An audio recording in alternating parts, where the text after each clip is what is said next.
여호사밧 왕이 등장하지 않습니까? 이 여호사밧 왕도 하나님을 의지하는 믿음의 사람이었습니다. 하지만 어떻습니까? 그 마음 가운데에 세상의 가치관이 침범할 틈을 허락하게 되니까 하나님의 그 말씀에서 멀어지게 된 것입니다. 하나님의 말씀을 뜻을 거스리고 마는 것이죠. 그래서 하나님 보시기에 그 북이스라엘의 그 아합 왕과 함께하게 되고 그 아들들과도 계속해서 동맹을 이루고 가는 것입니다. 또 아합 왕의 딸 아달랴를 며느리로 삼아서 사돈지간이 되는 그런 세상의 가치관이 그의 마음 가운데 들어오게 된 것이죠. 그리고 아합 왕의 전쟁에 동참을 하게 되는 것입니다. 그로 말미암아서 하나님의 어떤 일이 일어납니까? 하나님의 진노가 임하게 되는 것이죠. 오늘 본문은 모압, 암몬 그리고 마온 연합군이 남유다를 침공하는 그런 이야기입니다. 여호사밧 왕은 이 전쟁이 하나님의 징계에 의한 것이다라는 것을 알고 있었습니다. 왜냐하면 19장에서 선지자 예후의 그 입을 통해서 말씀하신 하나님의 예언이 이루어졌기 때문입니다. 우리 다 함께 19장 2절의 말씀을 함께 읽겠습니다. 시작.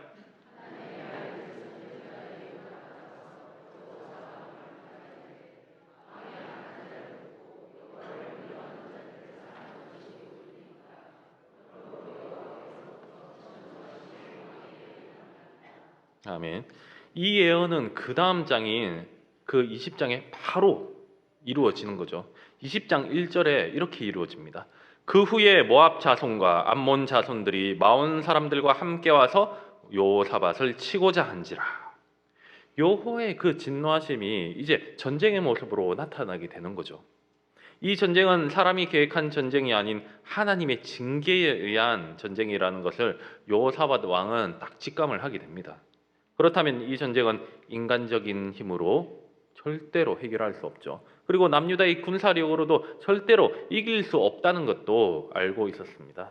그러한 처지에 놓이게 된 이 여호사밧 왕은 이제 어떤 반응을 보입니까? 제일 먼저 하나님 앞에서 자신의 그 죄로 인해서 그 죄인된 인간으로서의 그 무력감으로 인해서 두려워서 떨게 되는 거죠. 그래서 바로 하나님께 나가서 바로 금식 기도를 하게 됩니다. 온 유다와 예루살렘 백성들이 다 하나님의 성전 앞에 나가서 합심해서 기도를 합니다. 다윗에게 허락하신 언약의 말씀을 붙들고 기도하고 오직 주만 바라보고 기도를 하는 것입니다. 자, 우리도 살다 보면 이런 일이 일어나게 될까요? 그런 일은 절대로 안 일어날까요? 물론 안 일어나면 좋겠죠. 근데 우리는 연약한 인간이기 때문에 이런 일이 일어날 수밖에 없어요. 이렇게 어려움이 먼저 다가올 때에 해결하는 여러 가지 사람들마다의 그 방법들이 있습니다. 하지만 믿음의 사람으로서 제일 먼저 해야 될 것은 하나님께 기도하는 것인 줄 믿습니다. 금식의 기도, 합심의 기도, 그리고 말씀을 붙드는 기도, 오직 하나님만 바라보는 기도, 이것이 우리를 어려움 가운데서 하나님께 나아갈 수 있는 방법인 것입니다. 그래서 하나님의 말씀을 붙잡고 오직 주만 바라보시면서 기도하시는 저와 여러분들이 되시기를 주님의 이름으로 축복합니다. 하나님 앞에 금식과 그 기도로 나아간 여호사밧과 이스라엘 백성들에게 하나님께서는 이제 드디어 응답을 하십니다. 14절을 보면 여호와의 영이 회중 가운데 있는 그 야하시엘에게 임했습니다. 그리고 야하시엘을 통해서 말씀하십니다. 우리 15절의 말씀을 함께 읽겠습니다. 15절의 말씀입니다. 시작. 야하시엘이 이르되 온 유다와 예루살렘 주민과 여호사밧 왕이여 들을지어다. 여호와께서 이같이 너희에게 말씀하시기를 너희는 이 큰 무리로 말미암아 두려워하거나 놀라지 말라. 이 전쟁은 너희에게 속한 것이 아니요. 아멘. 모든 전쟁은 하나님께 속한 것인 줄 믿습니다. 모압과 암몬과 마온의 군대가 연합해서 남유다를 공격해오죠. 여호사밧은 그 소식을 듣고 두려워할 수밖에 없는 그 이유가 이것이 하나님의 징계에서라는 그 이유가 가장 컸던 것입니다. 게다가 실질적으로 그 유다를 압박해오는 대규모의 그 군사력을 대할 때에 두려움을 느끼지 않을 수가 없는 것이죠. 본문에서는 모압과 암몬, 마온 이 세 개 연합군을 큰 무리라고 표현을 하고 있습니다. 이 큰 무리가 연합해서 공격해오는 모습을 상상해 보시기 바랍니다. 그 영화에서 보면 예전에 영화 300 같은 그런 영화들 보면 엄청난 군사력이 막 침공해 오잖아요. 근데 그거하고 또 비교가 안 될 정도로 막상 그걸 경험해 보십시오. 얼마나 두렵고 떨리겠습니까? 이것은 사람이 눈에 보이는 것에 먼저 의존을 하기 때문입니다. 눈에 보이는 것에 누구나 영향을 받을 수밖에 없습니다. 사람이나 사물을 판단할 때에도 자신도 모르게 눈에 보이는 것을 보고 판단할 때가 많지 않습니까? 영상통화에 만약에 인공지능으로 만든 그 나의 모습이 보이고 그리고 말을 한다면 누구나 쉽게 속아 넘어갈 것입니다. 하물며 눈앞에 보이는 이 엄청난 군대를 보고 어느 누가 두렵고 떨리지 않겠습니까? 그럼에도 불구하고 야하시엘의 이 메시지는 하나님을 믿고 말씀을 순종할 때에 하나님의 역사를 경험할 수 있다는 것을 보여주고 있는 것입니다. 쉬운 성경은 이렇게 말씀합니다. 이 군대가 아무리 크다 해도 겁내거나 두려워하지 마라. 이 전쟁은 너희의 전쟁이 아니라 하나님의 전쟁이다. 군대가 얼마나 크고 강한 것은 승리의 기준이 아니었습니다. 하나님께 온전히 붙들림 받는 자가 바로 승리하는 자인 줄 믿습니다. 하나님은 우리에게 이렇게 말씀하십니다. 성진아, 이 문제가 아무리 크다 해도 겁내거나 두려워하지 마. 이 전쟁은 너의 전쟁이 아니라 나 하나님의 전쟁이야. 이 문제는 너의 문제가 아니라 내가 능히 해결하는 문제다. 우리의 삶의 모습은 다 다르지만 각자의 삶에서 답답한 그런 상황에 답이 없는 것 같을 때가 있지 않습니까? 그럴 때 더 하나님의 말씀을 붙드시길 바랍니다. 하나님의 말씀은 살아있는 능력의 말씀인 줄 믿습니다. 이제 계속해서 야하시엘의 그 입을 통해서 하나님이 말씀하시는데 이 전쟁의 방법에 대해서 말씀합니다. 우리 17절을 함께 읽겠습니다. 시작.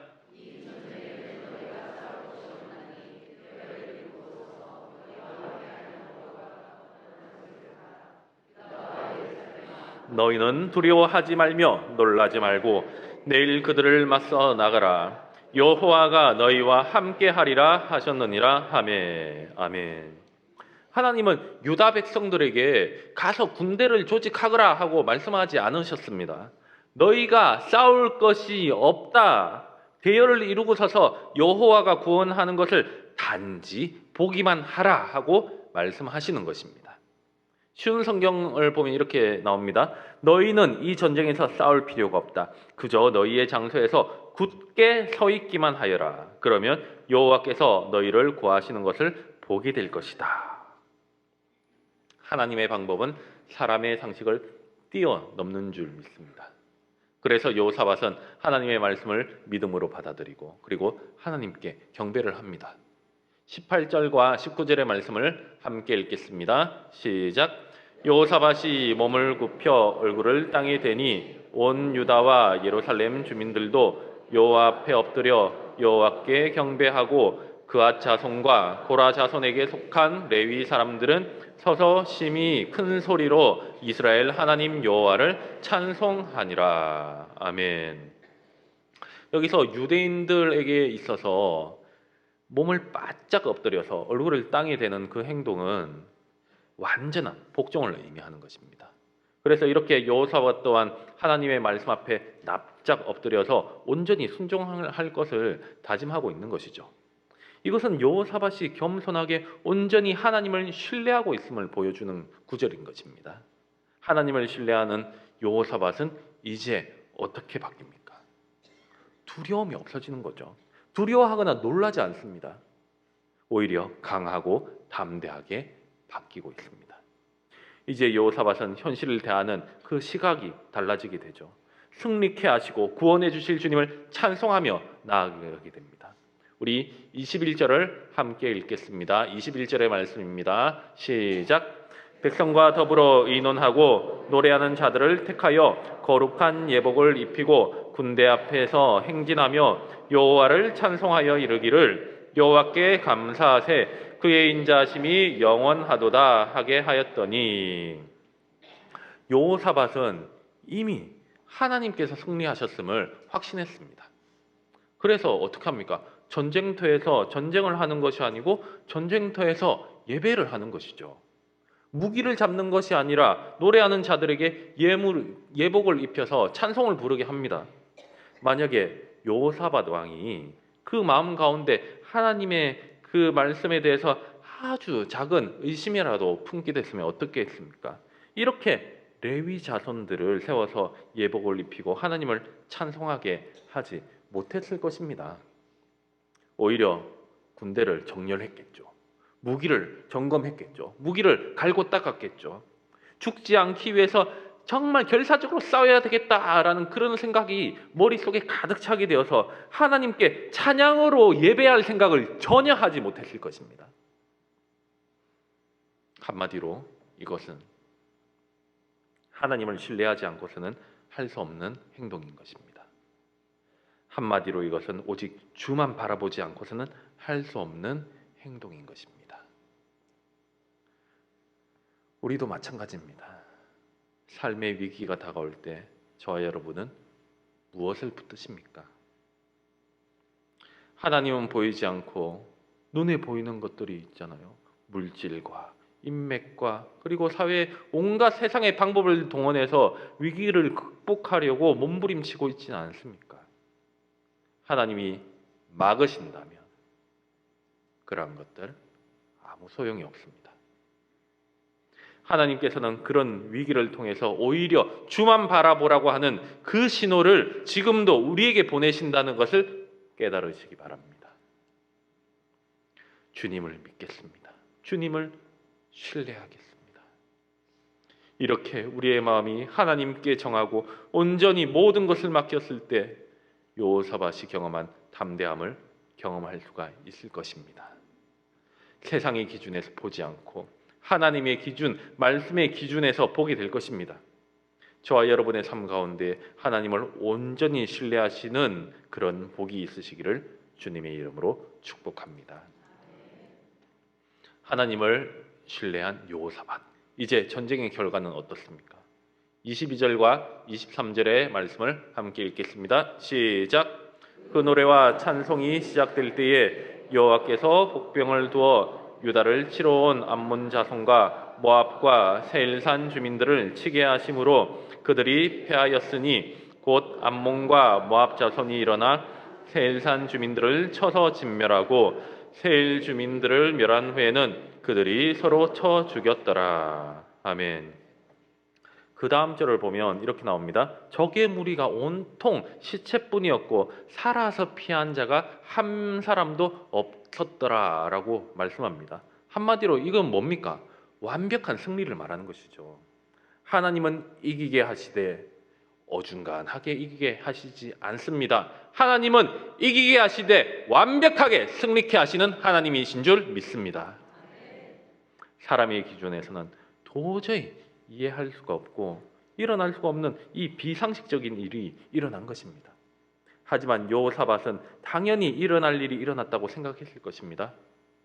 여호사밧은 오직 주만 바라보면서 사람의 전쟁을 준비하지 않고 하나님이 하실 일을 기대하며 예배했기 때문입니다. 이렇게 했을 때에 승리를 얻게 된 것입니다. 이런 분이 바로 우리 하나님이시죠. 여호수아서에서도 예배로 승리하는 비슷한 사건을 우리에게 말씀합니다.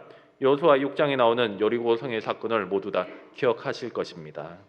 하나님은 여호수아에게 가나안 땅의 첫성 여리고와 그 왕과 용사들을 이스라엘의 손에 넘겨주겠다고 말씀하셨습니다. 그러면서 어떻게 합니까? 성 주위를 매일매일 돌거라. 6일 동안은 한 바퀴씩 돌고 마지막 7일째 되는 날 7바퀴를 도는 거예요. 그러고 난 후에 나팔을 불고 큰 소리로 외치는 거예요. 그러면 이길 것이다 하고 말씀합니다. 상식적으로 이게 이해가 됩니까? 아니 곡괭이를 들고 이렇게 성벽을 이렇게 쳐도 모자랄 판에 그냥 돌라고 하시는 거예요. 이것은 하나님을 신뢰하지 않는 자라면 절대로 순종할 수 없는 비상식적인 일이죠. 하지만 여호수아는 하나님의 말씀을 신뢰하며 나아갔고 순종함으로 따랐습니다. 만약에 그 하나님의 말씀을 신뢰하지 않는 자에게 있어서 성을 도는 7일간의 시간은 불평의 시간이고 지루함의 시간일 것입니다. 하지만 순종하는 자에게 있어서 하루하루 성을 도는 시간은 어떤 시간이겠습니까? 그 시간은 전쟁을 준비하는 시간이 아니라 하나님께 예배하는 시간입니다. 여호와의 개가 앞서 나갈 때에 주님을 바라보며 묵상하며 경배하는 그 예배의 시간이었을 것입니다. 그래서 결과는 어떻게 됐습니까? 하나님을 신뢰하고 순종하는 여호수아와 이스라엘에게 승리를 허락하셨고 가나안 땅을 정복할 수 있게 된 것입니다. 주님께서는 이렇게 우리가 예배의 자리가 그 무엇보다도 우선되는 일이고 중요하다는 것을 말씀을 통해서 우리에게 계속해서 교훈을 하시는 것입니다. 지금도 이 땅에는 수많은 영적인 전쟁이 일어나고 있습니다. 지금 우리가 이 자리에서 예배를 드리고 있지만 이 자리라고 평안하다라고 생각하시면 절대로 안 됩니다. 지금 우리 눈에 보이지 않지만 정말 한 사람의 그 마음을 우는 사자와 같이 비집어 들어가고 파괴하고 그런 사망에 이르게 하는 그 어둠의 영이 지금도 이 자리에 있습니다. 이것이 바로 영적인 전쟁인 것입니다. 우리의 삶 가운데 하루라도 영적인 전쟁이 일어나는 날이 없다는 것이죠. 그래서 믿지 않는 자라면 세상의 방법으로 전쟁을 준비하겠지만 우리 믿음의 백성들은 하나님께 예배함으로 영적 전쟁을 준비해야 할 것입니다. 우리가 매일매일 하나님 앞에 드리는 이 예배의 감격이 있을 때 하나님께서는 우리의 모든 영적인 전쟁을 승리케 하실 줄 믿습니다. 우리가 새벽 행진으로 하루하루를 깨우는 것도 하루의 시작을 이미 승리했다는 영적인 확신일 것입니다. 그리고 우리가 매일매일 성경 통독을 하면서 샬롬 완독의 댓글을 달 때마다 우리의 영적인 무기는 더욱더 예리해질 것입니다. 에베소서 6장은 이렇게 말씀합니다. 그런즉 서서 진리로 너희 허리띠를 띠고 의의 호심경을 붙이고 평안의 복음이 준비한 것으로 신을 신고 모든 것 위에 믿음의 방패를 가지고 이로써 능히 악한 자의 모든 불화살을 소멸하고 구원의 투구와 성령의 곰 곧 하나님의 말씀을 가지라. 오늘 이 예배의 자리를 통해서 우리 하나님께서 저와 여러분에게 확신을 주시고 그리고 영육 간의 강건함을 허락하시기를 주님의 이름으로 축복합니다. 미국의 그 산업 디자이너 아주 유명한 산업 디자이너가 있는데 패트리샤 무어라는 그런 유망한 디자이너가 있었습니다. 20대의 젊은 나이에 또 아주 유명한 회사에 취직을 하게 되었죠. 그 회사는 코카콜라 병을 디자인한 회사였습니다. 어느 날 이제 패트리샤는 그 회사의 회의에서 이렇게 건의를 합니다. 관절염이 있거나 손에 힘이 약한 노인분들이 쉽게 문을 열 수 있는 냉장고 손잡이를 개발하면 좋겠습니다. 그런데 회사는 이게 돈이 안 된다는 그 이유만으로 철저하게 묵살을 하게 됩니다. 이제 그는 회사에 사직서를 제출하게 되죠. 그리고 직접 냉장고 손잡이를 개발하기로 결심을 하게 됩니다. 제일 먼저 그가 한 행동은 무엇입니까? 공원에 나가는 것이었죠. 공원에 노인분들이 많잖아요. 그곳에서 이제 앉아서 관찰을 하는 거예요. 그리고 종이에 메모를 합니다. 그분들이 어느 부분이 불편하고 어떤 것이 정말 필요한 건지를 세세하게 관찰을 합니다. 그런데 실생활에서 노인들이 느끼는 그 불편함을 알기에는 턱없이 불편하다는 것을 그 부족함을 느끼게 되는 것이죠. 그 순간 이제 아이디어가 떠오르게 되는데 그래 내가 노인이 되면 되겠다. 노인의 생활을 몸으로 직접 체험하기로 결심하게 됩니다. 그래서 먼저 유명한 분장사를 찾아가서 자신을 노인 같이 분장을 해달라고 이야기하는 거죠. 그리고 제작을 합니다.